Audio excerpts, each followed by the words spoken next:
इस flight attendant को उसकी कॉलीग ने जानबूझकर मेल कैप्टन के कमरे में धकेल दिया और फिर कमरे का दरवाजा बाहर से बंद कर दिया, जिससे वो पूरे दिन के लिए फंसी रही। कॉलीग ने यह सब सिर्फ एक स्कैंडल बनाने के लिए किया ताकि कैप्टन उसे नापसंद करे और उसे निकाल दे। जब लड़की ने देखा कि वो अपनी कॉलीग द्वारा लगाए गए जाल में फंस गई है, तो उसे अपनी किस्मत के आगे कोई चारा नहीं दिखा, इसलिए उसने कैप्टन के बिस्तर पर सोने का फैसला किया। अचानक देर रात काम से थका हारा कैप्टन घर लौटा। जैसे ही वो आया, उसने बिस्तर पर लेटने के बाद लड़की को नहीं देखा। इस तरह दोनों पूरी रात एक ही बिस्तर पर सोते रहे। सुबह होते ही उस खतरनाक कोलीग ने ये घटना अपने नेता को रिपोर्ट की, जो गुस्से में ऑफिस की ओर बढ़े। वहीं दूसरी ओर लड़की भी बिस्तर से उठी और अचानक उसने एक आदमी को अपने पास पाया। उसने तुरंत उसे बिस्तर से नीचे धक्का दे दिया। जैसे ही कैप्टन ने पलटकर मुंह किया, दोनों ने एक दूसरे को पहचान लिया। ये पता चला कि वे हाल ही में शादीशुदा जोड़े थे। कुछ दिन पहले कैप्टन की मां अपने बेटे के लिए एक अच्छी दुल्हन खोजने के लिए एक मैच मेकिंग इवेंट में आई थी, लेकिन जैसे ही वो इवेंट में पहुंची, उसे एक धोखेबाज ने निशाना बना लिया। धोखेबाज ने देखा कि मां सतर्क नहीं है और उन्हें एक ऑनलाइन डाउनलोड की गई तस्वीर दिखाकर उसे बहुत पसंद करवा दिया। फिर धोखेबाज ने कहा कि उसके पास और भी बेहतर ऑप्शन है, लेकिन इसके लिए 99,800 रुपए का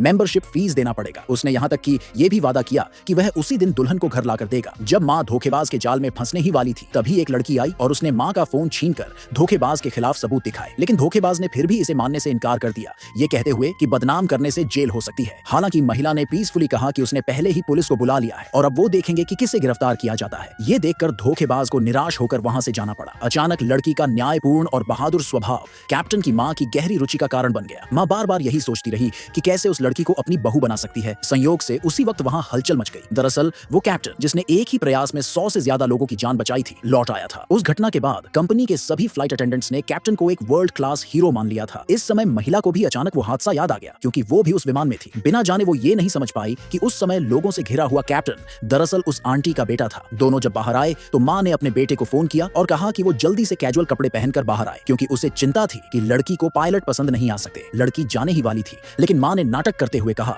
कि उसकी तबीयत ठीक नहीं है। इस पर दयालु लड़की मां के पास रुक गई। जल्द ही कैप्टन उनके पास सिक्योरिटी गार्ड की यूनिफॉर्म में आया। मां ने शिकायत करते हुए कहा कि वो मरने वाली है और उसकी एक ही इच्छा है कि उसे बहू मिल जाए। फिर उसने पूछा कि क्या लड़की उसके बेटे से शादी करेगी। लड़की ने पास खड़े आदमी की ओर एक नजर डाली और आंटी को जल्दी हॉस्पिटल ले जाने के लिए बिना हिचकिचाए हाँ कह दिया। हालांकि कार में बैठते ही मां हॉस्पिटल नहीं गई, बल्कि सीधे सिविल अफेयर्स ब्यूरो ले गई। इस तरह से दोनों ने मिलकर 1 घंटे से भी कम समय में शादी कर ली और अपना सर्टिफिकेट हासिल कर लिया। शादी के बाद कंपनी से फोन आया कि लड़की अपना इंटरव्यू मिस कर चुकी थी, इसलिए फोन रखकर लड़की जल्दी से कंपनी की ओर दौड़ी। वहां उसका अपने एक्स बॉयफ्रेंड और एक चालाक महिला से सामना हुआ।